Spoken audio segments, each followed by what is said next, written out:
വിവിധ ക്ഷേത്രങ്ങളിലും നഗരങ്ങളിലും വലിയ ആഘോഷങ്ങൾ പുരോഗമിക്കുകയാണ്. തെരുവുകളിലും ക്ഷേത്രങ്ങൾക്ക് മുന്നിലും വാഹനങ്ങളിലുമെല്ലാം ജയ് ശ്രീറാം എന്നെഴുതിയ കൊടിത്തോരണങ്ങളാണ് ഡൽഹിയിൽ അടക്കമുള്ള നഗരങ്ങളിൽ കാണുന്നത്. ഉത്തരേന്ത്യയിലെ വിവിധ സംസ്ഥാനങ്ങളിലും സംഘപരിവാർ സംഘടനകളെ കൂടാതെ ഇതര രാഷ്ട്രീയ പാർട്ടികളും പരിപാടികൾ സംഘടിപ്പിക്കുന്നുണ്ട്. ഡൽഹിയിലെ പ്രധാന വ്യാപാര കേന്ദ്രമായ സരോജിനി മാർക്കറ്റിൽ ഇന്ന് 51 കിലോ ലഡ്ഡു വിതരണം ചെയ്യും. ചിരാതും തെളിയിക്കും. പ്രതിഷ്ഠാ ദിനത്തോട് മുന്നോടിയായി ക്ഷേത്രങ്ങളിലും തിരക്കുണ്ട്.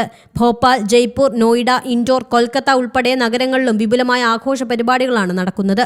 പ്രതിഷ്ഠാ ദിനത്തിൽ പ്രധാനപ്പെട്ട ക്ഷേത്രങ്ങളിൽ പ്രത്യേക പൂജകൾ നടത്താനാണ് സംഘപരിവാർ സംഘടനകളുടെ തീരുമാനം.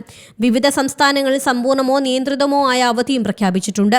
NDA ഭരിക്കുന്ന 12 സംസ്ഥാനങ്ങളും ഹിമാചൽ പ്രദേശും ഒഡീഷയും ഇന്ന് അവധി പ്രഖ്യാപിച്ചു. ഡൽഹിയിലെ അരവിന്ദ് കെജ്രിവാൾ സർക്കാരും ഉച്ചയ്ക്ക് 2:30 വരെ അവധി പ്രഖ്യാപിച്ചിട്ടുണ്ട്. രാജ്യത്തെ കേന്ദ്ര സർക്കാർ ഓഫീസുകൾക്കും ഉച്ചവരെ അവധിയാണ്. കേരളത്തിലടക്കം കേന്ദ്ര സർക്കാർ ഓഫീസുകൾക്കും ഇന്ന് ഉച്ചവരെ അവധിയായിരിക്കും. News desk C Malayalam news.